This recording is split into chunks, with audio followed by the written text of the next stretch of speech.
jagata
बार बार देह पादे अनुराग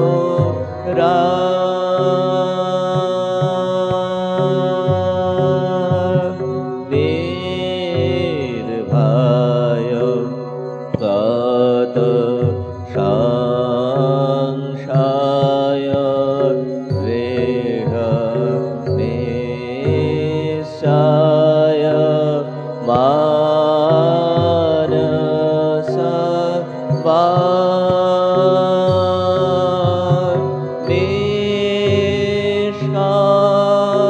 নিষ্কারণ ভগত শরণ নিষ্কারণ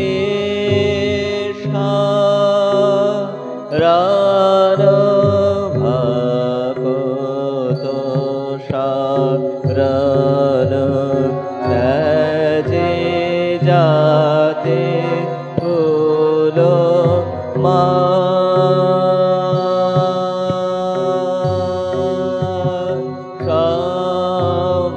সম্পদ তব শ্রীপাদ ভব পুষ্পদ পারিজাতায় প্রেমার পান সমুদার শান প্রেমার পান সমুদার শান জগ জান দুঃখ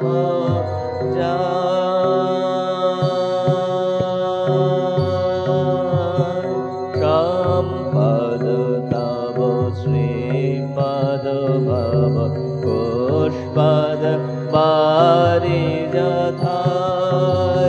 প্রেমার পদ সমুদর শান প্রেমার পদ সমুদর শান জগ জন দুঃখ যায় নমো নমো প্রভু বাক মনাদিত নমো मन वचन एकाधार प्रभु मन वचन एकाधार ज्योतिर ज्योति उजल निधि कंदर ज्योतिर ज्योति उजल निधि कंदर तुमि तम भंजन हार प्रभु तुमि तम भंजन हार नमो नमो प्रभु बाकमनादित नमो नमो प्रभु बाकमनादित मन वचन एकाधार प्रभु मन वचन एकाधार ज्योतिर ज्योति उजल रिधि कंदर ज्योतिर ज्योति उजल रिधि कंदर तुमि तम भंजन हार प्रभु तुमि तम भंजन हार दिदि दिलंग रंग भंग बाजे अमुषमृतम दिदि दिलंग रंग भंग बाजे अमुषमृतम गाइছে ছন্দ ভকত বৃন্দ আরতি তোমার গাইছে ছন্দ ভকত বৃন্দ আরতি তোমার জয় জয় আরতি তোমার হর হর আরতি তোমার শিব শিব আরতি তোমার ভণ্ডার ভাব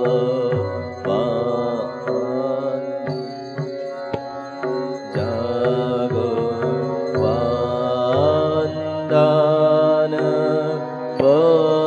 বন্দিত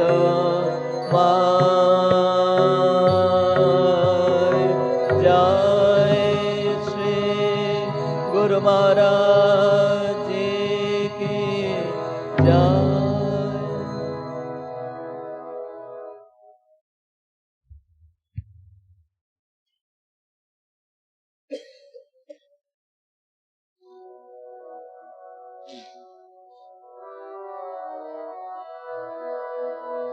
ॐ ह्रीं ऋतं तमचलो गुणजित् गुणेभ्यः नाक्तां देवां सकरुणां तव पादपद्मं मोहाङ्कषां बहुकृतां न भजे जतोऽहं तस्मात् तमेव शरणं मम दीनबन्धो भक्तिर्भगश्च भजनं भवभेदकारे गच्छन्तलं सुविपुलं गमनाय तत्त्वं वक्त्रोद्धृतोऽपि हृदये न मे भाति किञ्चित् तस्मात् तमेव शरणं मम दीनबन्धो तेजस्तरोन्ते तरुषा तृप्ततृष्णा रागे कृते ऋतपथे त्वयि रामकृष्णे मार्तामृतं तव पदं मरणोर्विनाशान् तस्मात् तमेव शरणं मम दीनबन्धो कृत्यं करोति कलुषां कुहकान्तकारे स्नान्तं शिवं सुविमलं तव नाम नाथ यस्मादहं त्वशरणो जगदेकगम्य तस्मात् तमेव शरणं मम दीनबन्धो ॐ स्थापकाय च धर्मस्य सर्वधर्मस्वरूपिणे अवतारवरिष्ठाय रामकृष्णाय ते नमः ॐ नमो श्री भगवते रामकृष्णाय नमो नमः ॐ नमो श्री भगवते रामकृष्णाय नमो नमः ॐ नमो श्री भगवते रामकृष्णाय नमो नमः।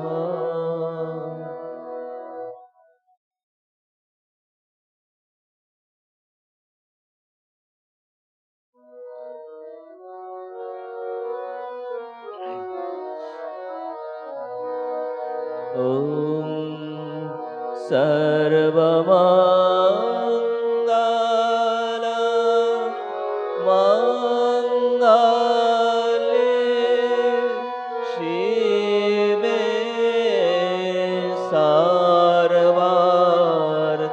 सर्वार्थसाधिके शरण्ये त्र्यम्बके गौरी नारायणी नमोस्तुते सृष्टिस्थिति विनाशाना शक्तिभूते सनातने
Jayo Narayani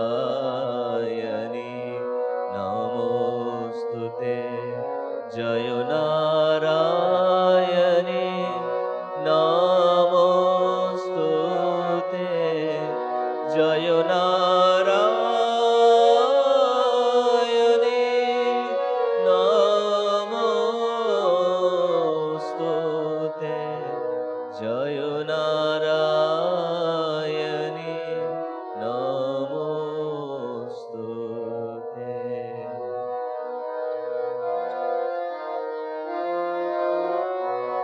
Jai Mahamai ki Jai, Jai Bhagawan Sri Ramakrishna Dev ki Jai, Jai Swami Ji Maharaj Ji ki Jai.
Hello, check. Om Namah Shri Atirajaya Vivekananda Sure Satchet Sukhaswarupaya Swamine Tapaharine. So we were discussing this lecture, Maya and the evolution of the concept of God. And the issue that Vivekananda was describing here is that when we sit in judgment over other religions or religions of yore, there's a certain mistake we make. We judge as per our present social conditions, social norms, the kind of society we've grown up in, rather than trying to see the essential thrust of it from the point of view of the people who were subscribing to some particular religion. This is and this is relevant both over time and over space. So when we feel that there were these pagan religions or these tribal religions of yore, and we regard them as something that is unevolved, what we are failing to recognize is that the notions of divinity, of self, of God, or of moral laws, etc., things that typically constitute the fabric of any religion, this stuff evolves with the evolution of the person subscribing to these beliefs. Yeah? So he summarizes this here, saying that the great mistake, I mean, and typically, how are these things? I mean, how is the criticism lodged? Well, one says that, okay, there is this notion of a divinity there, which does something which is neither ethical nor rational as per the standards that we maintain today. Yeah? And the great mistake in this, as he's going to point out, as we mentioned towards the end of the last time, the great mistake is failing to recognize the fact that the notion of a God or a self or a moral law or whatever you want to call it is something that is not absolute. It's an idea and hence is subject to evolution, just as the people subscribing to these beliefs evolve. So here he says, the great mistake is in recognizing the evolution of the worshippers while we do not acknowledge the evolution of the worshipped. Just as the subject, the human being, I mean, as human beings evolve here, we are not talking of biological evolution, but rather of evolution of our social structures, of ideas that build our society, and how those evolve as human beings progress. With these larger ideas that come to dominate our social life, the older notions of religion need to evolve simultaneously, else we get stuck. And this getting stuck is basically fixing a certain notion of a God, and this is exactly what gives rise to strife, to battles, to bloodshed in the name of religion. What is it at the foundation? It is essentially this tribal instinct, nothing more, nothing less. Animals, particularly primates, monkeys, apes, they, in order to protect their little group of primates, I mean, so we say a group of chimpanzees, they realize that in order to nourish themselves physically, they need a certain group which functions more efficiently than an individual. So when they go for a hunt, they hunt together. The same thing happened to primitive human beings, primitive Homo sapiens.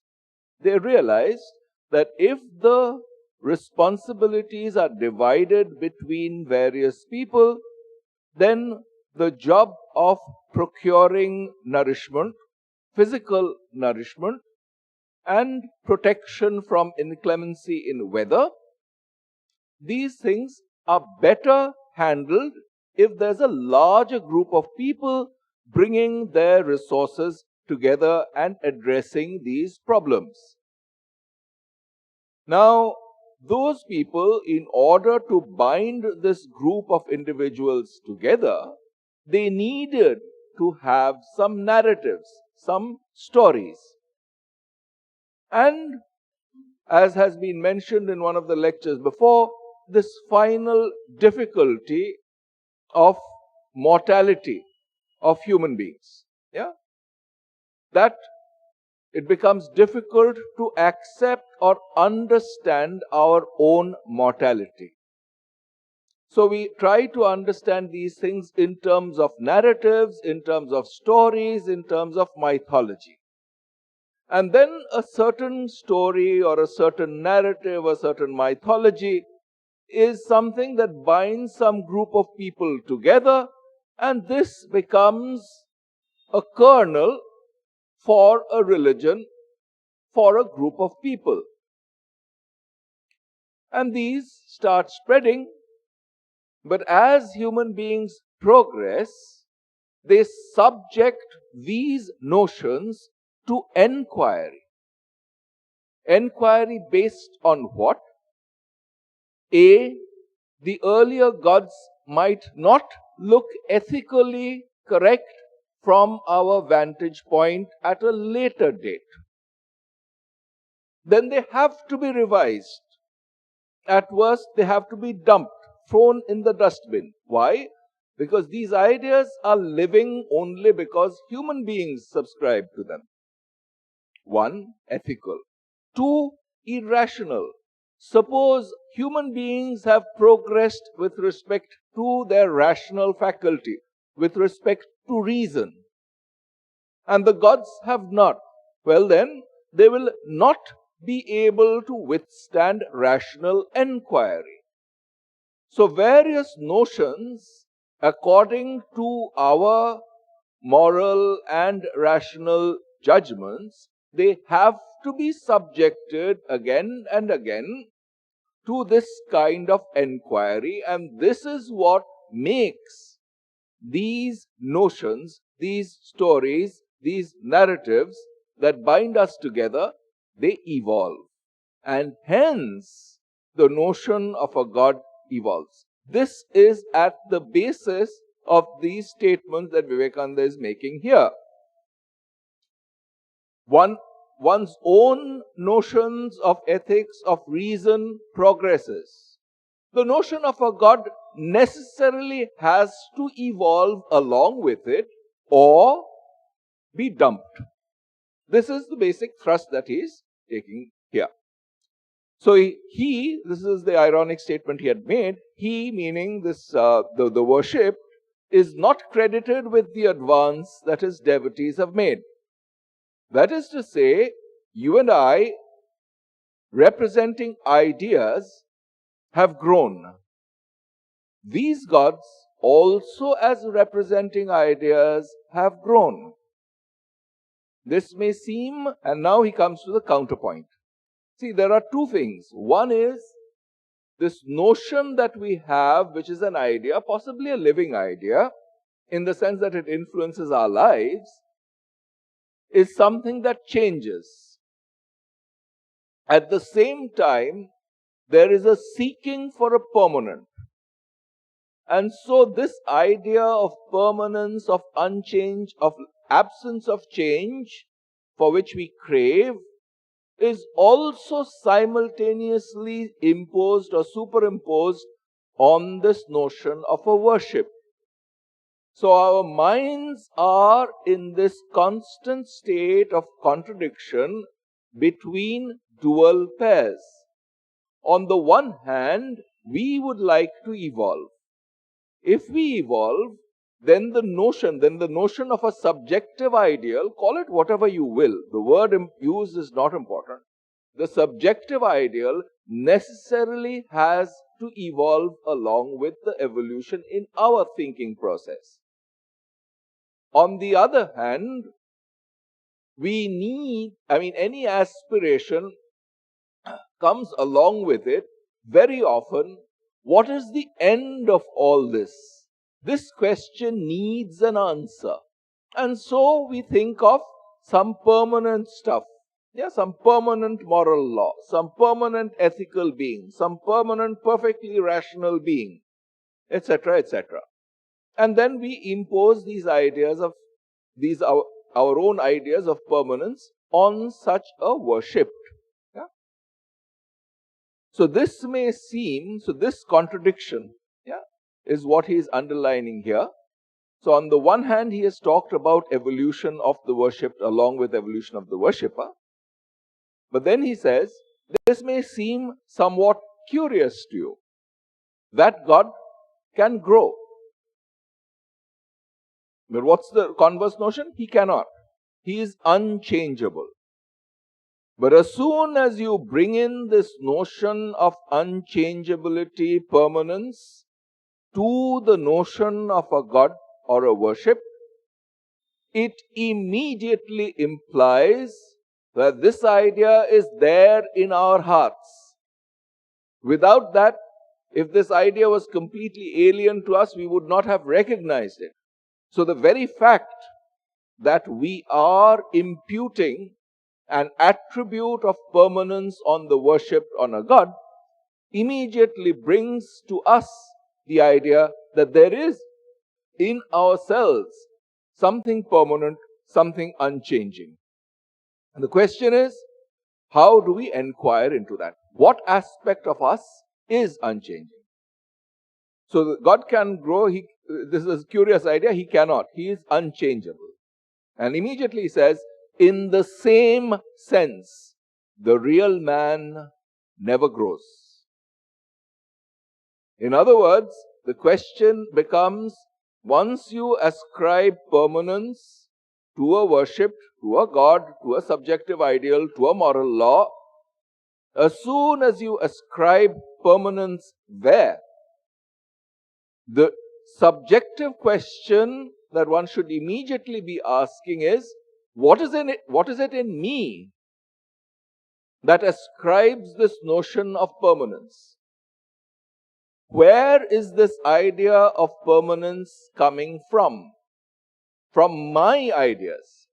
Otherwise, it would be, if I thought of myself as completely changing, something that's in a constant state of flux, the notion of permanence could not even arise. So where do we have to understand this permanence? In our consciousness. Instead of hunting for an objective permanent God, the question or the quest becomes one for permanence in oneself. The quest changes from the object to the subject. This is what's going on here. But man's ideas, what is changing? The ideas are changing. The mental ideas are changing. But man's ideas of God are constantly changing and expanding. We shall see later on how the real man behind each one of these human manifestations is immovable, unchangeable, pure, and always perfect. And in the same way, the idea that we form of God is a mere manifestation, our own creation. See, basically what he is doing here is essentially saying that any idea of God that you have is really a human creation. It does not exist independent of your thought. It is there but then the idea of permanence comes along with it. Where in our hearts, in our minds, does this notion of permanence lurk?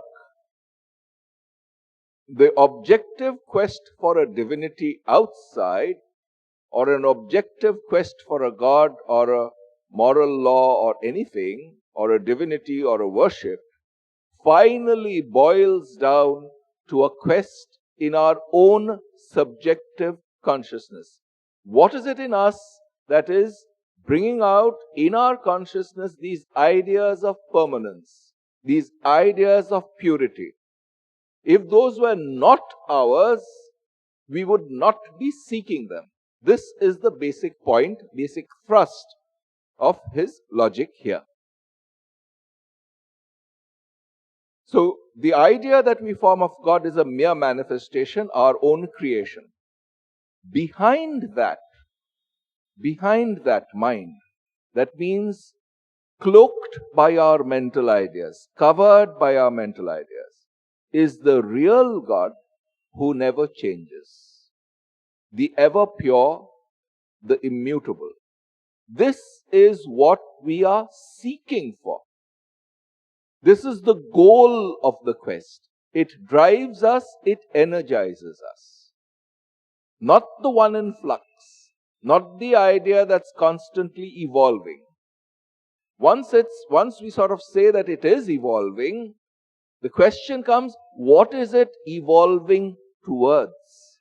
What idea are we evolving towards? What is our subjective goal?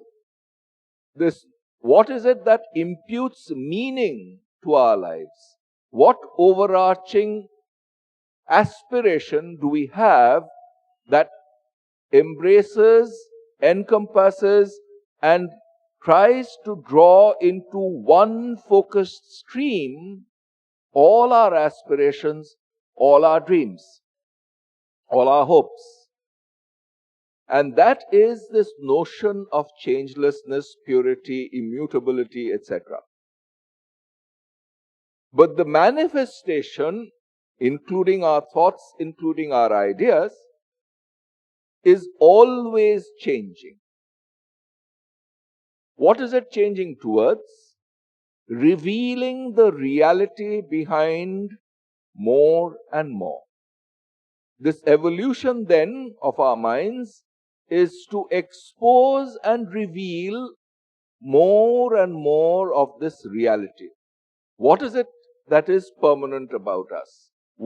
How shall we remove the obfuscation, the confusion, the lack of clarity, and get to the thrust, the main point of it?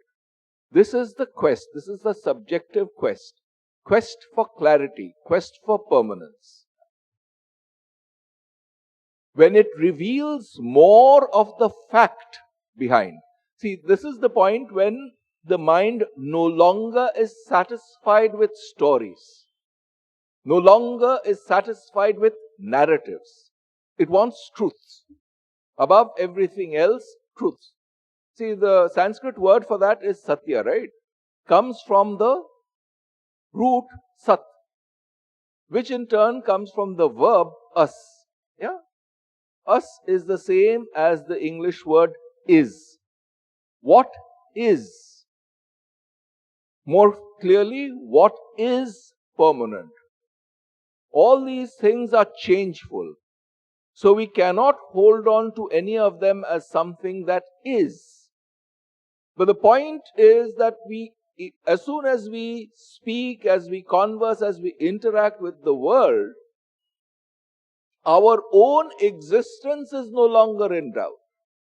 Our existence as a body-mind complex might be doubted. But who is even doing the doubting? Without the existence of this person, there would not be any process. So how do we latch on to this pure subject whose existence cannot be doubted in any interaction? Is it just limited to the psychophysical being? Well, if it was, then it can be doubted. That's not what we are talking about. This is the reason behind the Sa Esha Neti Neti Atma. In the Brihadaranyaka it is said, Sa Esha Neti Neti Atma. Atma does not mean some spirit floating around in the air, dancing on top of some trees. Yeah, or some god sitting with a beard, or maybe without a beard, sitting on top of the clouds. Or somebody on whom you throw some flowers and leaves, etc., etc. Question is, what is? This is this universal quest for permanence. All our structures, say for example in the physical world, a building is good if it is relatively permanent. But we know that it is not going to be permanent in some absolute sense. So we are seeking through each one of our institutions, through each one of our physical constructions, through art, through science, through social work, we are seeking permanence in some form or the other. But where is this quest coming from? If not from within ourselves. So that is the direction towards which this reasoning is pointing us. Instead of looking outward to a God without, to a moral law without, to a worship without, the quest is for the same, for what is it in our consciousness that gives rise to these notions of immutability, What is it in our consciousness that gives rise to this notion of purity? What is it in us that makes us seek truth? So he says, when it reveals more of the fact behind, fact meaning the truth, something that cannot be challenged, not a question of opinion, not a question of static piety, but an enquiry. What is true? And so you bring your sword of enquiry into practice. I mean, basically asking questions of preconceived notions, so that these preconceived notions may lose their dross and reveal the truth's content, that which cannot be assailed by doubt. Yeah? When it reveals more of the fact behind, it is called progression. When it hides more of the fact behind, it is called retrogression. Thus, as we grow, so the gods grow. As we grow, the notion of our subjective ideal grows along with it. That's all that is being said here.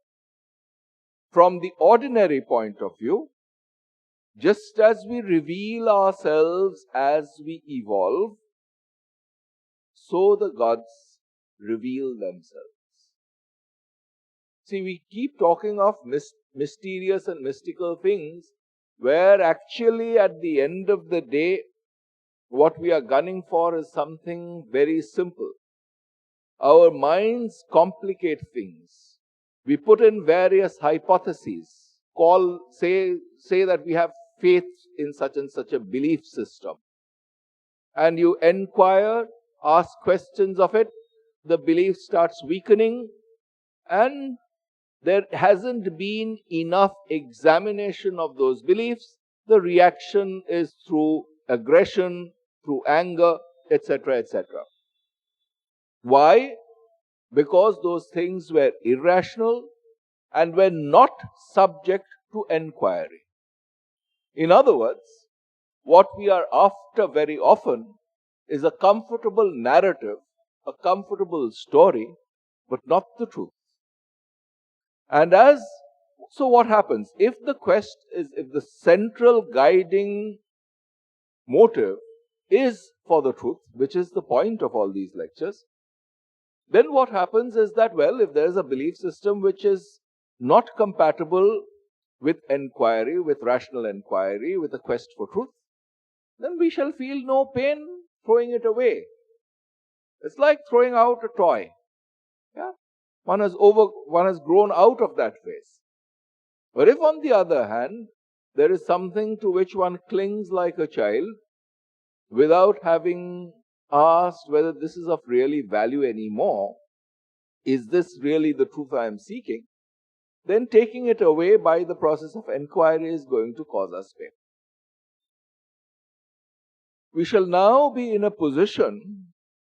See, there's two parts to the title of this lecture: Maya and the evolution of the concept of God. So far, he was explaining what the evolution of the concept of God was. Now, where does Maya fit into all this? As we said, that this is supposed to be a statement of fact, which basically is a one-line expression for saying that, look, our lives are lived in a constant state of contradiction between dual poles. So he brings it in now in this context. We shall now be in a position to understand the theory of Maya. In all the religions of the world, one question they propose to discuss is this: why is there disharmony in the universe? Why is there this evil in the universe? And this is the place where slightly more modern religions, basically 2000 years, 3000 years, or maybe 4000 years, that's the stage where this enquiry comes. This is an enquiry. An unethical God does not satisfy the human mind anymore, neither the intellect nor the heart. So why is there evil in this universe? We do not find this question in the very inception of primitive religious ideas, because the world did not appear incongruous to the primitive man. Circumstances were not inharmonious for him. There was no dash of opinions. To him, there was no antagonism of good and evil. The notion of ethics is a later evolute. That's what he's saying here. There was merely a feeling in his own heart of something which said yea and something which said nay. The primitive man was a man of impulse. He did what occurred to him and tried to bring out through his muscles whatever thought came into his mind, and he never stopped to judge and seldom tried to check his impulses. So basically the primitive man as a person of impulse would immediately conceive of divinity or the worship in the same terms, but much more powerful. So with the gods, they were also creatures of impulse. Indra comes and shatters the forces of the demons. Jehovah is pleased with one person and displeased with another. For what reason? No one knows or asks. Why? Why are there these primitive notions? And he answers, the habit of inquiry had not then arisen. And whatever he did was regarded as right. There was no idea of good or evil. The Devas did many wicked things in our sense of the word. Again and again, Indra and other gods committed very wicked deeds. But to the worshippers of Indra, the ideas of wickedness and evil did not occur. So they did not question them. Here he has summarized, and this is really the enquiry that goes into any foundation of any organized religion. I mean, essentially, there's typically a faith system, a belief system. And very often that belief system is based on some notions of good and bad. Well, if our notion of ethics also constantly evolves, it evolves in time, and ethics in different societies is different. So an ethical God would also have to be different. It follows automatically, because those are the ideas that come with our culture. And so, a notion of a God which does not subscribe to ethical standards of today will have to be subjected to those ethical queries. Is what this divinity that we worship doing, is what he or she is doing, is it right? Does it appeal to our ethical sense? Do we recognize that, okay, this is what is right, or this is what is, or is it wrong, or is there something dubious about it? This doubt is exactly what furnishes enquiry. Enquiry with an object of finding the truth. And then what happens is that we realize that these ethical notions are not absolute. There is no absolute good or absolute bad. These have come up because of certain societal necessities. There are these Puranas and there are these Smritis. They formulate injunctions which are relevant for society of a certain point of time, not relevant across time.